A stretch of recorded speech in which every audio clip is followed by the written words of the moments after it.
তোমরা নাজাত যদি পেতে চাও রাসূলুল্লাহকে ভালোবাসো প্রেম করো অবশ্যই পৃথিবীর মানুষ তোমাদের নাজাতের জন্য আগে আসবে না তোমার নবী নূর নবী দয়াল নবী তোমাকে আমাকে নাজাত দিতে এসে যাবে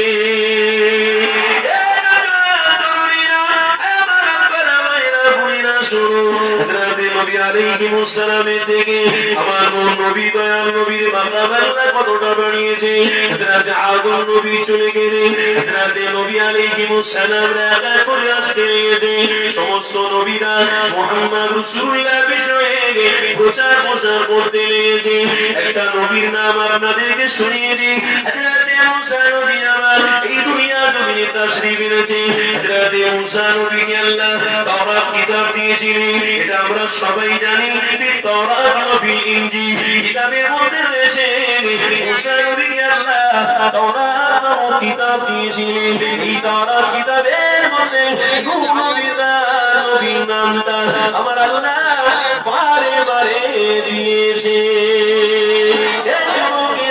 ওই মুসা নবী আবার আল্লাহর কাছে প্রশ্ন করতে লাগলেন যখন দূর পাহাড়ে কি রবকে বলতে লেগেছে রব্বি আল্লাহ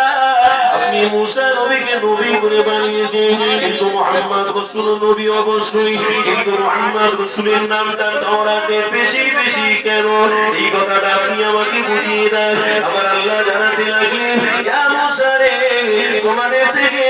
সব থেকে মূল্যবান নবী মুহাম্মদ রাসূলকে আমি স্পেশাল করে বানিয়েছি এই মুহাম্মদ রাসূলুল্লাহ হলো তোমাদের জন্য সবথেকে বড় নিয়ামত এই মুহাম্মদ রাসূলুল্লাহ হলো সমস্ত পয়গম্বরের থেকে সবথেকে উচ্চ মাকামপূর্ণ নবী হে মুসা রে আমি আমার হাবিবকে স্পেশাল বানিয়েছি হযরত মুসা নবী বলতে লাগলেন ও আল্লাহ কেমন আপনি স্পেশাল বানিয়েছেন একটু আমাদের বলে দেন আল্লাহ পাক সময় জানাতে লাগলেন ইয়া মুসা রে আমি আমার হাবিবকে কেমন স্পেশাল বানিয়েছি শোনো যা কোন নবী আলাইহিস সালামকে আমি দিইনি নবী আলাইহিস সালামের থেকে উচ্চ মাকাম রাসূলকে আমি আল্লাহ দেব কেমন দেব তোমাদের জন্য কিবলা আমি মসজিদে আকসা বানিয়েছি আমার হাবিবের জন্য আমি আল্লাহ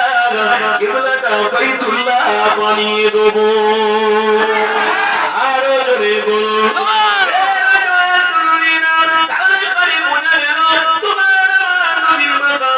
কতটা বেরিয়েছে 1,24,000 পয়গম্বরদের জন্য কিবলা আলাদা তোমার আমার নবীর জন্য কিবলা আলাদা তার মানে মুহাম্মদ রাসূলের সমকক্ষ কেউ হচ্ছে না আল্লাহ নবী সমস্ত নবী একদিকে নবী